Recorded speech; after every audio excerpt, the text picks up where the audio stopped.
Welcome back to my channel Saraswati Classes Belagavi. I am your professor S.B. Nagaraj, trainer of spoken English, English grammar and personality development. Friends, today let us see how to talk in future continuous tense and where shall be and will be are used and why they are used. ಸ್ನೇಹಿತರೆ, ನಾನು ನಿಮ್ಮ professor S.B. Nagaraj, trainer of spoken English, English grammar and personality development. ಸ್ನೇಹಿತರೆ, ಇವತ್ತು ಈ future continuous ಟೆನ್ಸ್ನಲ್ಲಿ ಅಪೂರ್ಣ ಭವಿಷ್ಯತ್ ಕಾಲದಲ್ಲಿ shall be ಮತ್ತು will ಬಿಯನ್ನು ಹೇಗೆ ಬಳಸಬೇಕು ಮತ್ತು ಎಲ್ಲಿ ಬಳಸಬೇಕು ಅನ್ನೋದನ್ನು ನೋಡೋಣ ಸ್ನೇಹಿತರೆ. ಅದು ಎಲ್ಲಕ್ಕಿಂತ ಮೊದಲು ನಮ್ಮ ಎಲ್ಲ ಅಭಿಮಾನಿ ಸಬ್ಸ್ಕ್ರೈಬರ್ಸ್ಗೂ ಮತ್ತು ಈ ವಿಡಿಯೋನ ವೀಕ್ಷಿಸುತ್ತಿರುವ ನಿಮಗೂ ನನ್ನ ಅನಂತ ನಮಸ್ಕಾರಗಳು. ಸ್ನೇಹಿತರೆ, ಈ ವಿಡಿಯೋನ ಇದೇ ರೀತಿಯಾಗಿ ಕೊನೆಯವರೆಗೆ ನೋಡಿ ತಿಳಿದುಕೊಳ್ಳಿ ಸ್ನೇಹಿತರೆ. ಈಗ ಟಾಪಿಕನ್ನು ಶುರು ಮಾಡೋಣ. ಈ ಇಂಗ್ಲೀಷ್ನಲ್ಲಿ ಮಾತನಾಡುವಾಗ ಮತ್ತು ಇಂಗ್ಲೀಷ್ನಲ್ಲಿ ಬರೆಯುವಾಗ ಶಾಲ್ ಬಿ ಮತ್ತು ವಿಲ್ ಬಿಯನ್ನು ನಾವು ಬಳಸಬೇಕಾಗ್ತದೆ ಸ್ನೇಹಿತರೆ.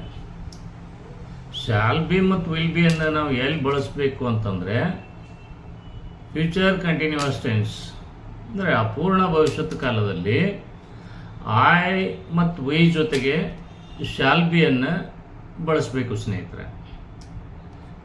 ಯು, ಹಿ, ಸಿ, ಇಟ್ ಮತ್ತು ದೇ ಜೊತೆಗೆ ವಿಲ್ ಬಿಯನ್ನು ಬಳಸಬೇಕು ಸ್ನೇಹಿತರೆ. ಉದಾಹರಣೆಗೆ ಯಾವುದೇ ಒಂದು ಕ್ರಿಯಾಪದವನ್ನು ತೆಗೆದುಕೊಂಡಾಗ ಈ ರೀತಿಯಾಗಿ ನೀವು ಬಳಸ್ಬೋದು ಸ್ನೇಹಿತರೆ. I shall B drinking milk, we shall be drinking milk, you will be drinking milk, you will be drinking milk, he, she, it will be drinking milk, they will be drinking milk. ಇಲ್ಲಿ I ಮತ್ತು Y ಜೊತೆಗೆ shawl ಬಿಯನ್ನು ಬಳಸೋದ್ರಿಂದ ನಾವು simple ಮೀನಿಂಗನ್ನು ಪಡೆದುಕೋಬೋದು ಸ್ನೇಹಿತರೆ. ಯಾಕಂದರೆ ಭವಿಷ್ಯತ್ ಕಾಲದಲ್ಲಿ ನಡೆಯುವಂಥ ಕ್ರಿಯೆಗಳ ಬಗ್ಗೆ ನಾವು ಗ್ಯಾರಂಟಿ ಕೊಡಲಿಕ್ಕಾಗೋದಿಲ್ಲ. ಕ್ರಿಯೆ ನಡೀಬಹುದು ಅಥವಾ ನಡೀದೇ ಇರ್ಬೋದು. Expected happenings of future time ಅಂತ ಹೇಳ್ತೀವಿ ನಾವು.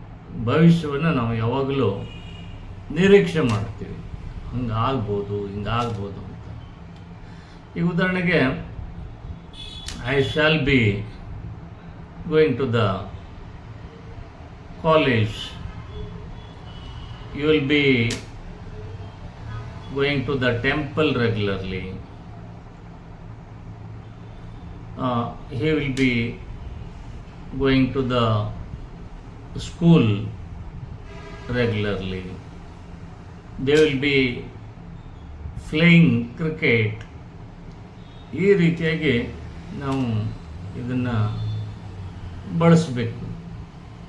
ಈ ಶಾಲ್ ಬಿಯನ್ನು ಐ ಮತ್ತು ವೈ ಜೊತೆಗೆ ಬಳಸೋದ್ರಿಂದ ನಮಗೆ ಒಂದು ಸಿಂಪಲ್ ಮೀನಿಂಗ್ ಸಿಗ್ತದೆ.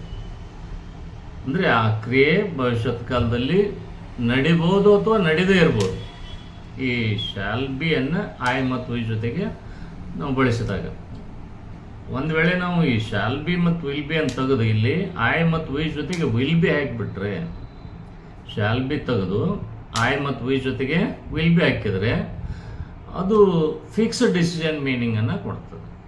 ಅಂದರೆ ಕ್ರಿಯೆ ಯಾವುದೇ ಪರಿಸ್ಥಿತಿಯಲ್ಲಿ ಅದು ನಡೀಲೇಬೇಕು ಅನ್ನುವಂಥ ಒಂದು ಫಿಕ್ಸ್ಡ್ ಡಿಸಿಷನ್ ಮೀನಿಂಗನ್ನು ಕೊಡ್ತದೆ. ಅದಕ್ಕೋಸ್ಕರ ನಾವು ಐ ಮತ್ತು ವೈ ಜೊತೆಗೆ ವಿಲ್ ಬಿಯನ್ನು ಬಳಸೋದ್ರ ಬದಲಾಗಿ ಶಾಲ್ ಬಿಯನ್ನು ಬಳಸಬೇಕು ಸ್ನೇಹಿತರೆ.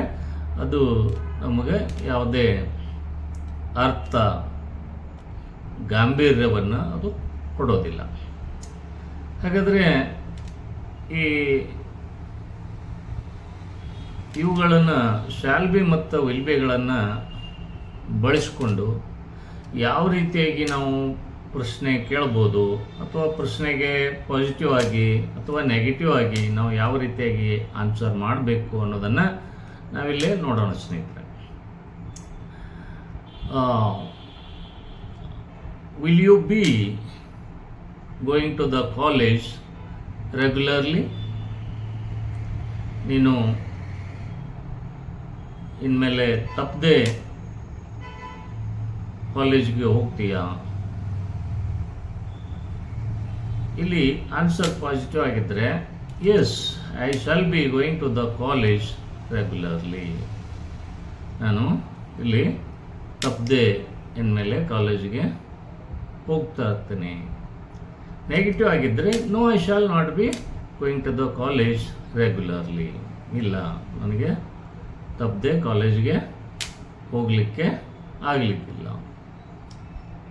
ಇನ್ನು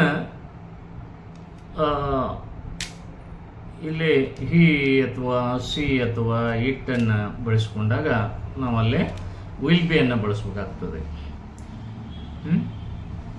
ಈಗ ನೀವು ಪ್ರಶ್ನೆ ಮಾಡಬೇಕಾದ್ರೆ will you be preparing the sweet? Will you be preparing the sweet ಅಂತೇಳಿ ನೀವು ಕೇಳಬೇಕು. ಅವಾಗ ಅವರು yes, I shall be preparing the sweet ಈ ಥರ. ಅಥವಾ ನೆಗೆಟಿವ್ ಆಗಿದ್ದರೆ no, I shall not be preparing the sweet. ಇನ್ನು will she be going to the temple? Will she be going to the temple? ಅವಳು ದೇವಸ್ಥಾನಕ್ಕೆ ಹೋಗ್ತಾ ಇರ್ತಾಳೇನು? Yes, she will be going to the temple.